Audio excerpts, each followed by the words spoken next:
Bismillahirrahmanirrahim. Assalamualaikum warahmatullahi wabarakatuh. Innal hamdalillah nahmaduhu wa nasta'inuhu wa nastaghfiruh. Wa na'udzu billahi min shururi anfusina wa min sayyiati a'malina. May yahdihillahu fala mudilla lahu wa may yudlil fala hadiya lahu. Asyhadu an la ilaha illallah wahdahu la syarika lahu wa asyhadu anna Muhammadan abduhu wa rasuluh. Sallallahu alaihi wa alihi washabihi wa man tabi'ahum bi ihsan ila yaumiddin, amma ba'd.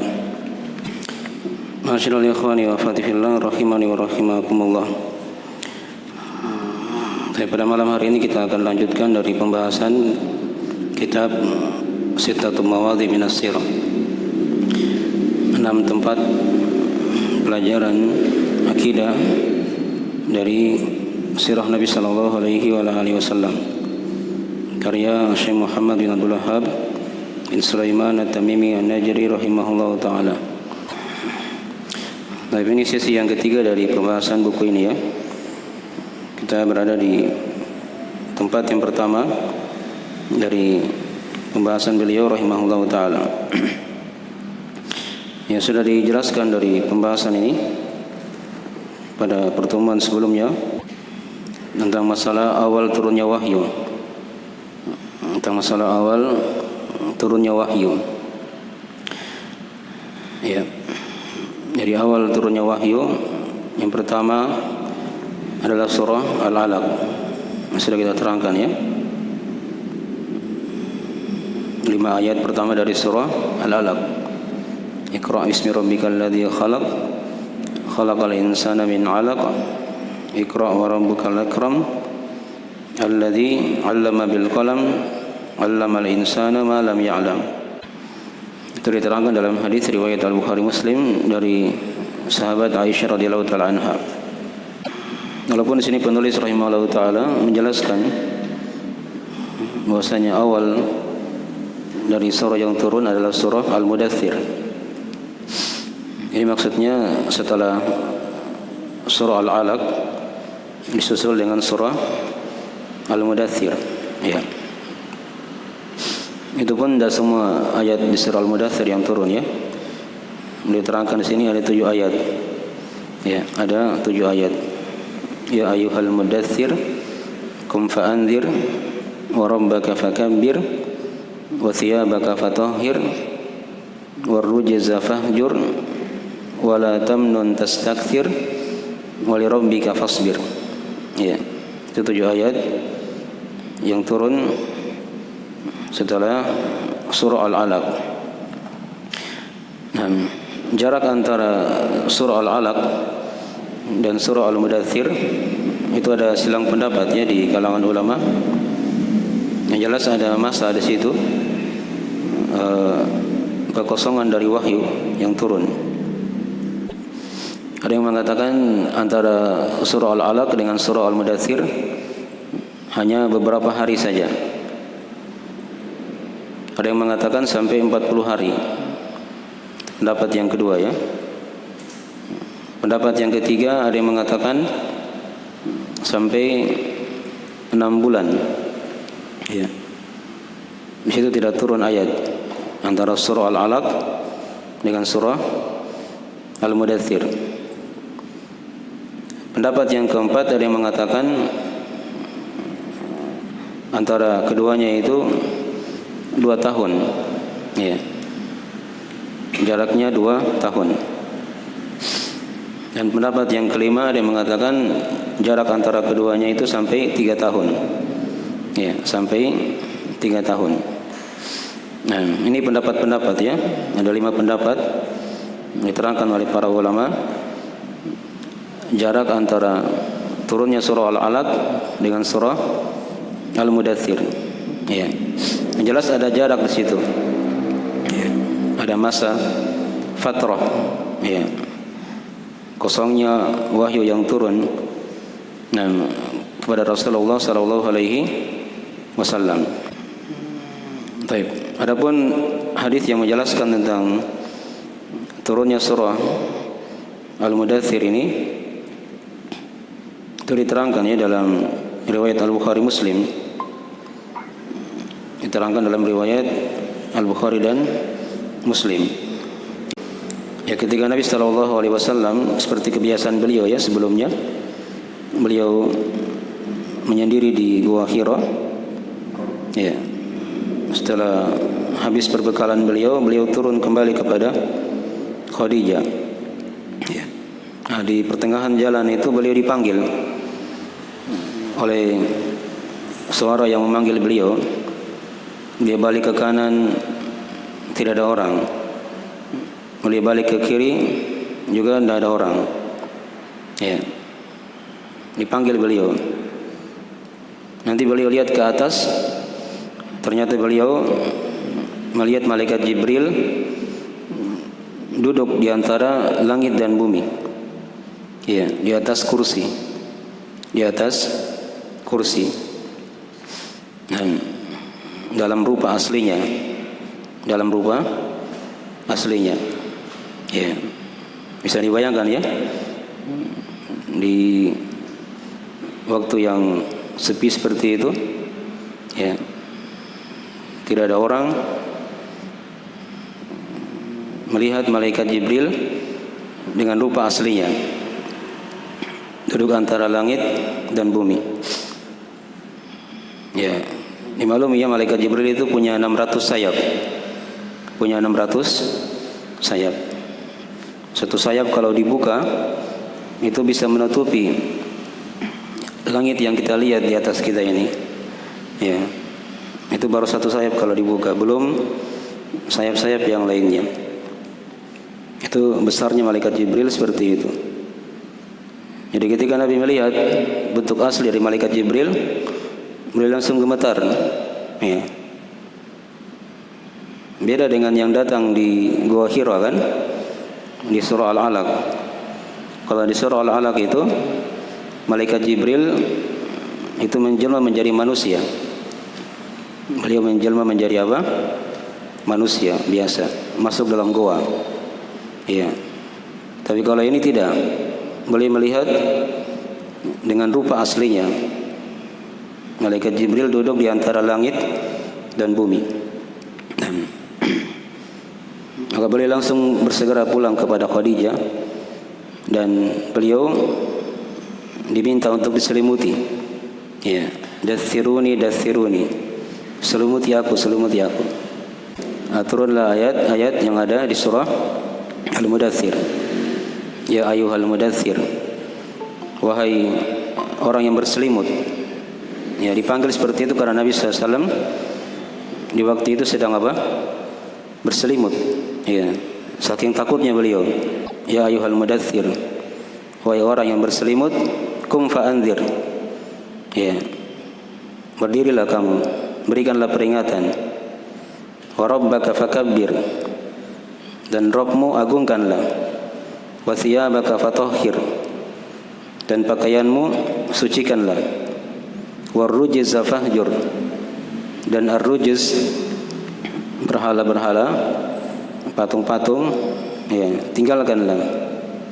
Nah, wala tamnun tastakthir, dan janganlah kamu berangan-angan menjadi banyak. Maksudnya di situ kamu beri sesuatu, ya, sehingga kamu diberi balasan yang lebih banyak, ya, setelahnya.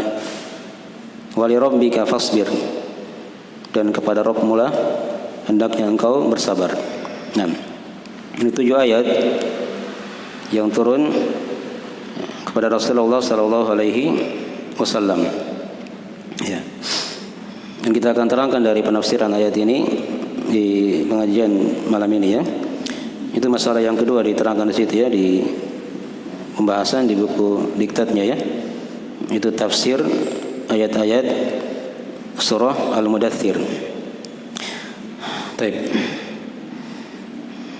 Jadi yang pertama tadi dikatakan ya ayyuhal mudaththir, wahai orang yang berselimut. Dari sudah diterangkan ya sebab turunnya ayat itu karena Nabi SAW sedang apa? Berselimut. Nah, kemudian dikatakan di ayat yang keduanya qum fa'anzir, ya, berdirilah kamu, berikanlah peringatan.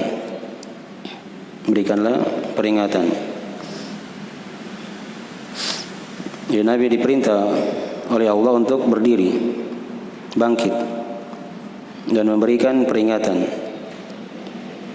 Nah, maksudnya memberi peringatan kepada kaumnya akan datangnya siksaan jika mereka tidak masuk ke dalam agama Islam. Dan dimaklumi ya, Nabi itu selain memberi peringatan juga memberikan kabar gembira. Itu kan tugas para Nabi dan Rasul. Diterangkan dalam ayat yang lain di surah An-Nisa ayat 165 ya. Kata Allah, rusulan mubasyirina wa mundirin. Para rasul itu ya sebagai pemberi kabar gembira dan sebagai pemberi apa? Peringatan. Itu tugas para nabi dan rasul. Mereka memberikan kabar gembira berupa surga bagi orang-orang masuk Islam yang mentauhidkan Allah Subhanahu wa taala, mentaati Allah dan Rasulnya, dan sekaligus sebaliknya ya memberikan peringatan akan siksaan yang pedih jika mereka tidak masuk dalam agama Islam atau tidak mentauhidkan Allah Subhanahu wa taala. Nah, kemudian ayat yang ketiga dikatakan wa rabbaka fakabbir, dan Rabbmu agungkanlah. Ya. Di sini rabbaka dikedepankan ya. Asalnya kan fakabbir rabbaka. Ya. Besarkan Rabbmu. Ya, agungkan Rabbmu. Ya. Tapi di sini dibalik. Wa rabbaka fakabbir. Dan Rabbmu agungkanlah. Ya. Ini menunjukkan faedah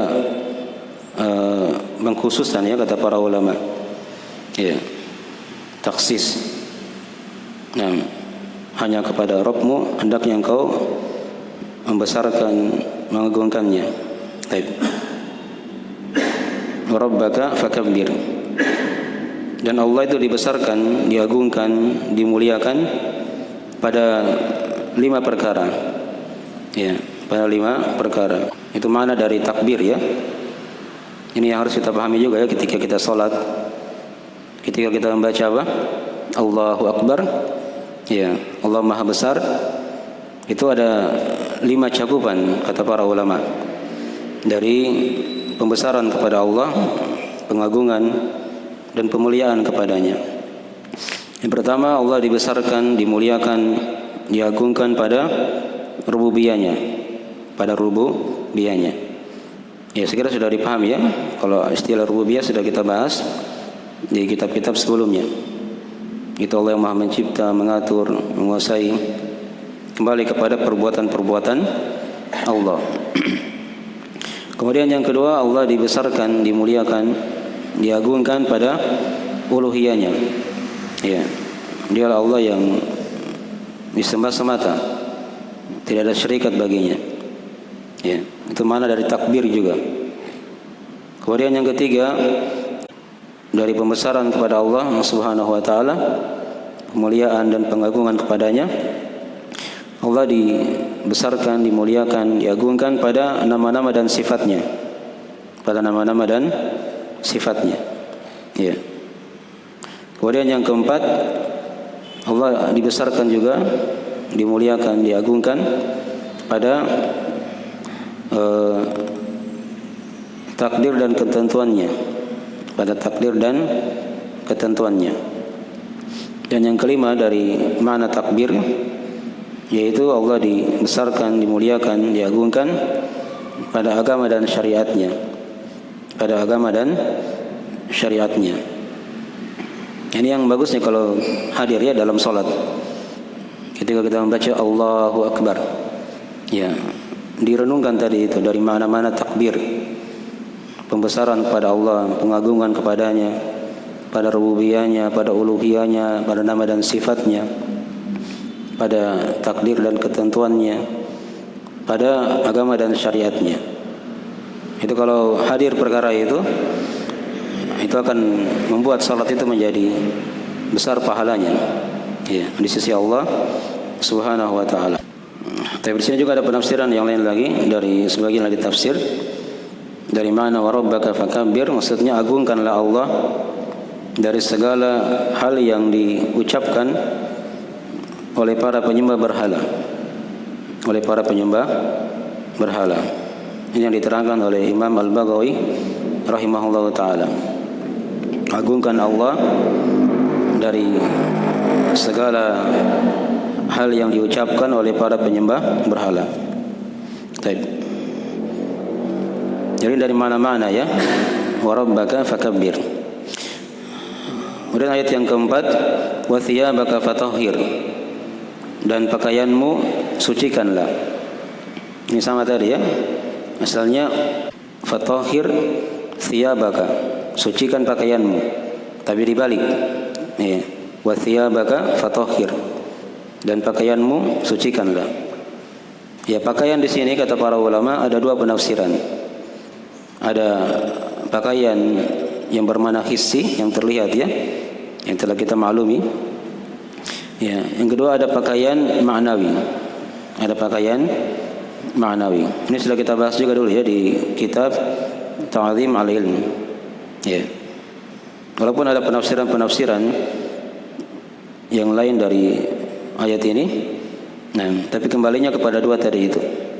Kembalinya kepada dua jenis pakaian tadi itu.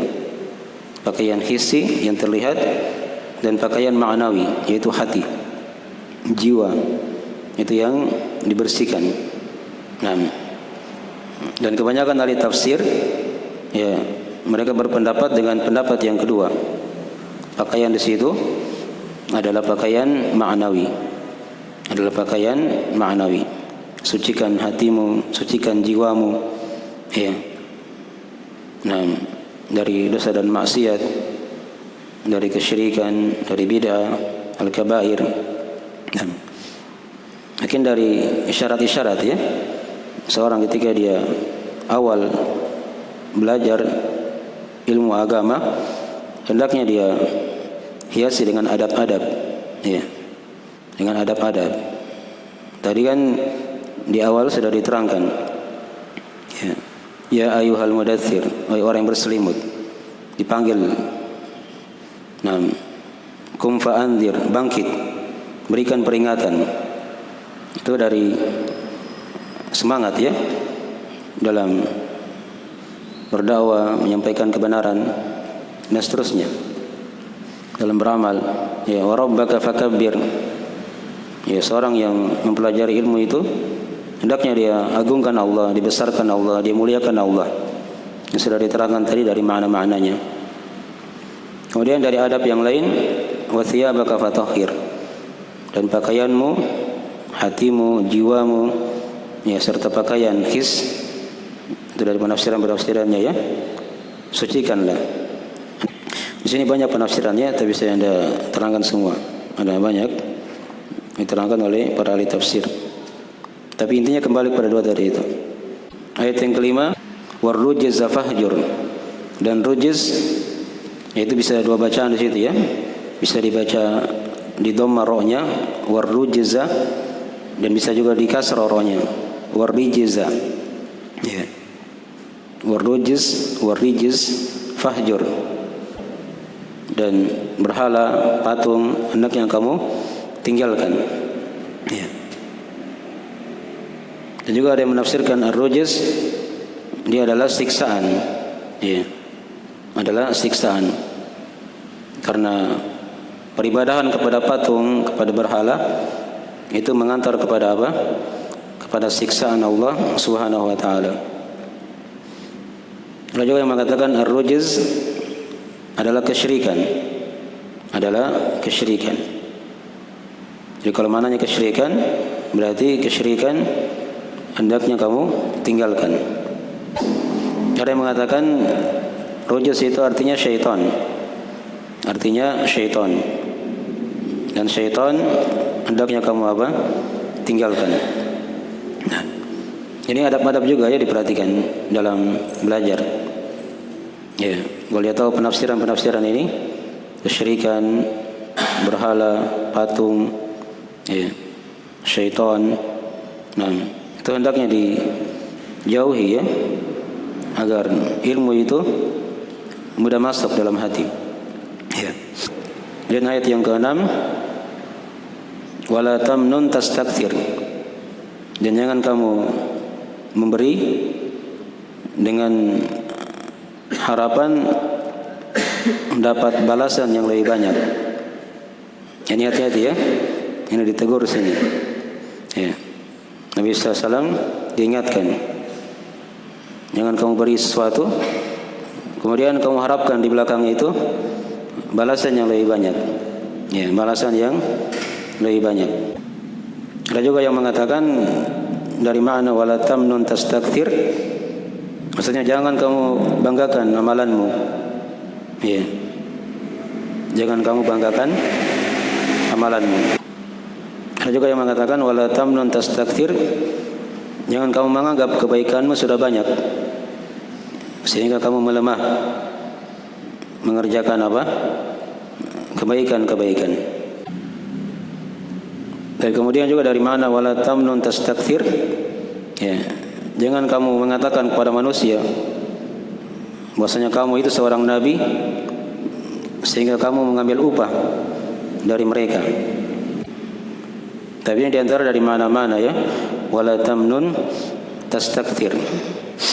Kalau di terjemahan paling mereka terjemah satu saja ya, wala tamnun tastakthir, yaitu jangan kamu memberi sesuatu dan kau harapkan balasan yang banyak. Tapi kalau kita lihat tafsirannya luas tadi ya, seperti yang sudah dijelaskan. Baik. Kemudian ayat yang terakhir tadi, wa lirabbika fasbir, ayat yang ke-7 ya. Dan kepada Rabbmu hendaknya engkau bersabar. Ya. Ini juga sama tadi ya, didahulukan. Yang tadinya di belakang, asalnya di belakang, tapi dia ditaruh di depan. Wa lirabbika fasbir, dan kepada Rabbmu hendaknya engkau bersabar.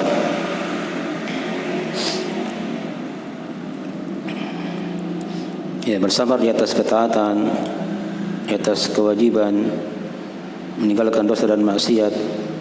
Nah, dan kesabaran itu kan ada 3 macam ya, diterangkan oleh para ulama. Ini sudah kita bahas juga ya di kitab Al-Qawaidul Arba'ah. Yang pertama adalah apa? Kesabaran dalam melakukan perintah Allah. Yang kedua, kesabaran dalam meninggalkan dosa dan maksiat. Yang ketiga, kesabaran dalam siapa yang tahu? Lengkapi. Masih ada? Dalam menghadapi takdir Allah yang dirasa pahit, gitu kan? Nah, di sini dari perputaran sabar di situ. Ya, bersabar dalam melakukan perintah, bersabar dalam meninggalkan maksiat, ya, larangan Allah. Dan yang ketiga, bersabar dalam menghadapi takdir Allah yang terasa pahit ya, di sisi makhluk. Dipahami ya? Baik. Itu dari cakupan kesabaran. Wa lirabbika fasbir, dan hanya kepada Rabbmu hendaknya engkau bersabar. Ya.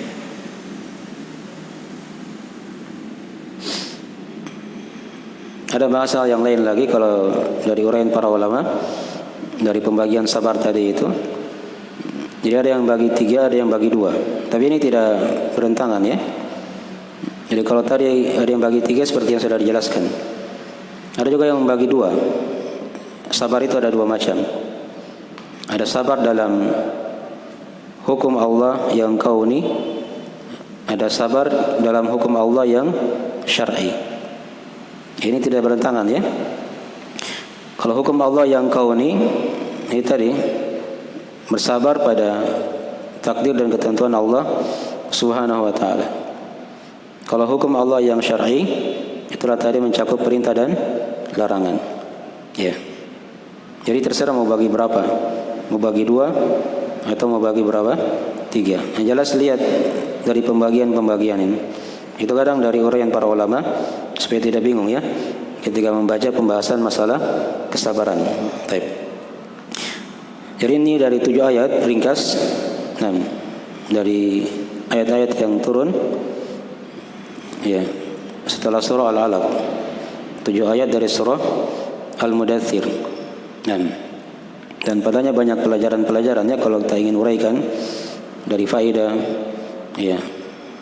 Tadi terkhusus itu untuk ya orang-orang yang mempelajari ilmu agama, yang mendakwakan ilmu, itu banyak di situ terdapat adab-adab ya dari tuntunan Allah kepada Rasulnya. Nah, diingatkan di awal-awal dari wahyu yang pertama turun. Setelah 5 ayat surah Al-Alaq, perintah untuk membaca ya, untuk belajar. Kemudian 7 ayat ini perintah untuk menyampaikan ilmu itu, menyampaikan ilmu. Dan padanya tadi sudah disinggung sedikit dari adab-adab dalam mempelajari ilmu agama Allah Subhanahu wa taala. Nah, adanya kesegeraan ya, dia besarkan Allah, agungkan Allah dalam hatinya, dia muliakan Allah, disucikan hatinya ya, bersihkan pakaiannya. Nah, dia tinggalkan dosa dan maksiat, apakah itu kesyirikan, bid'ah, ya al-kabair. Dijauhi dari perkara-perkara dunia yang merusak dari niat dalam mempelajari ilmu agama Allah dan mendakwakannya. Kemudian ditutup dengan kesabaran, karena dalam seorang dia belajar, beramal, berdakwah, menyampaikan ilmu itu butuh bersabar, butuh bersabar. Ilmu itu tidak bisa didapatkan dengan badan yang santai. Iya. Kata para ulama, la yustata'ul ilm bi rahatil jism. Ilmu itu tidak akan didapatkan dengan apa? Dengan badan yang santai. Dan ilmu juga tidak bisa kita pelajari sekaligus. Iya. Butuh bersabar. Dipahami ya? Itulah kata para ulama, man rama ilma jumlatan dhahaba anhu jumlatan. Siapa yang ingin mempelajari ilmu sekaligus, ya, sekali duduk dia langsung pintar misalnya, itu tidak bisa. Pasti akan pergi juga sekaligus. Ya. Tapi ilmu itu dituntut, dipelajari seiring dengan berlalunya apa? Siang dan malam. Ya, sedikit demi sedikit dia tambah ilmunya, diamalkan. Ya, butuh bersabar. Beramal juga seperti itu. Seorang dia butuh bersabar dalam melakukan perintah, menjauhi larangan Allah Subhanahu wa taala. Dalam menyampaikan ilmu juga seperti itu. Butuh kesabaran. Ya. Dipahami ya? Baik. Mungkin dari mana-mana ringkas dari tafsir surah Al-Mudaththir pada 7 ayat yang pertama yang turun pada Nabi kita Nabi Muhammad sallallahu alaihi wasallam. Tapi pada masalah yang ketiga nanti kita bahas ya. Yang kalau saya terangkan panjang lagi ya. Tentang masalah memahami keadaan kaum musyrikin pada saat Nabi diutus. Ini uraiannya agak luas ya. Tapi waktunya mungkin tidak cukup. Tapi juga ada orang mau dimaafkan, kita akhiri majelisnya. Assalamualaikum warahmatullahi wabarakatuh. Assalamualaikum warahmatullahi wabarakatuh.